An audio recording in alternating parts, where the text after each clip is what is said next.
Just, okay, it's starting up. Yep, should be going. Should be connecting.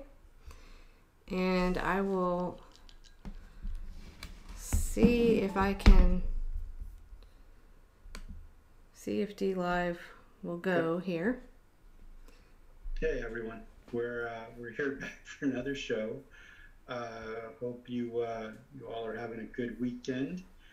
The topic for tonight, we decided to kind of discuss this whole Russia nonsense and kind of delve into it a bit and take a look at some of the key players and whether or not there really is anything to. We've had some discussions with some candidates over the last couple of weeks who seem to be very much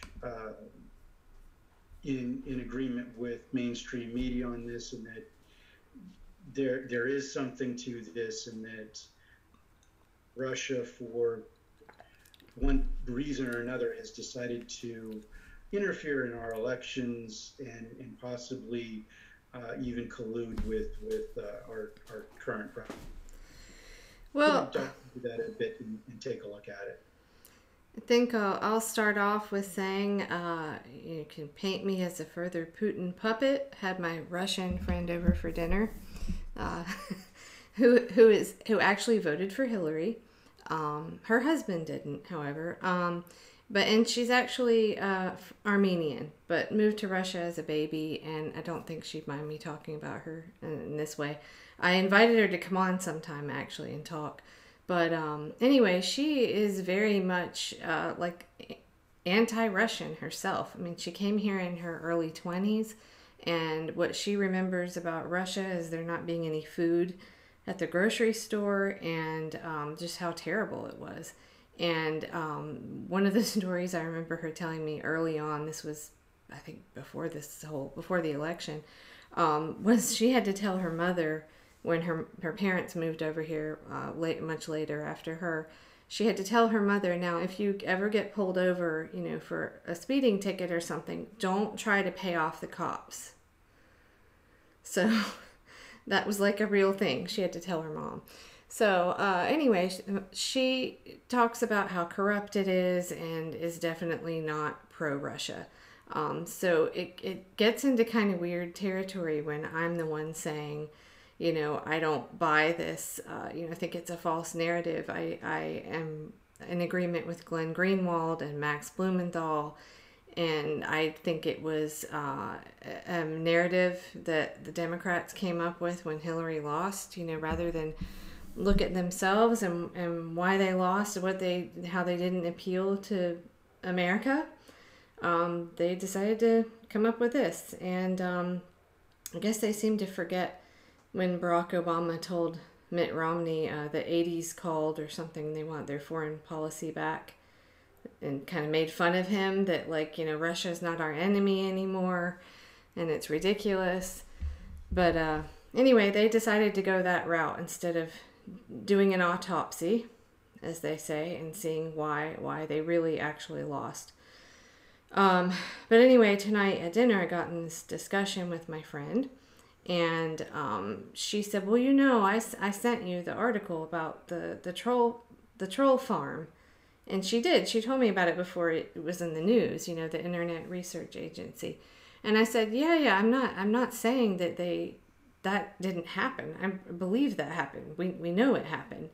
The point is that, and we didn't bring this up the other night when we were discussing with the candidates, that half of those Facebook and Twitter ads posted by this troll farm were not even seen until after the election. Right. So, and then also when you compare that with the all the money that was spent by Hillary and all the free, media that Trump got, I mean, how do we indict Twitter ads? I just don't. And Facebook posts. It seems just utterly ridiculous. So anyway, but so I think we were going to maybe get into dissecting this particular article, weren't we? Right. Particular article written by basically who delves into some politics. The article. Let's see. Oh, wait. Hey, sorry to interrupt you, Brian. One sec. Did you post the link for joining?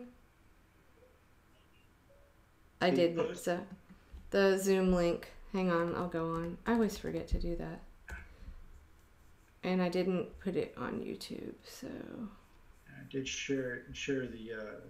You shared the Zoom link? Okay. No, I didn't share the Zoom link, but I shared okay. the YouTube link to Twitter, but I didn't share the Zoom link. Okay, hang on, I'll get it. Okay. All right, go ahead. You talk, I'll do this part. Okay. But yeah, it's the guy's a blogger, and hold on, the title of it is more serious than Watergate, which right off the top, it's hyperbole. I mean, we had a sitting president, Richard Nixon, who was impeached for partly on his behalf during Watergate. So we're talking about a situation where a president basically conducts himself in an illegal manner, ends up getting caught, and ends up getting impeached.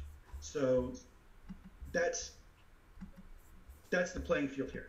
So when you sit there and you equate these allegations against Trump to something like Watergate, there's a saying, and it's simply this: extraordinary claims require extraordinary evidence. That's a pretty extraordinary claim, and thus far, I don't. Speculation. There are a lot of conclusions that are being jumped to, but the evidence just doesn't seem to be there. You do have people in Trump's cabinet that have been indicted. Some may even go to jail over things that they have done. But where is the connection, again, between collusion with a foreign entity, being Russia in this case, and I mean, where that connection thus far has. So to jump to that conclusion just seems completely and utterly false. Okay, this is very strange. Sorry to interrupt with a tech issue, but I updated stuff on Restream, and we may have to restart if this is saying on Twitter, because it still had the other information from our candidate meeting, and we don't want to have that. So just a second. It's really frustrating. I thought when you change the titles... Yeah, it should change the title for you. Yeah, I don't know that it did. So, just a second. No, you're right. It put Revolutionary Roundtable. Yeah, okay, you know what? We're going to stop and restart because I don't want to have some, have a candidate's name up. So, we'll be right back. Sorry about that.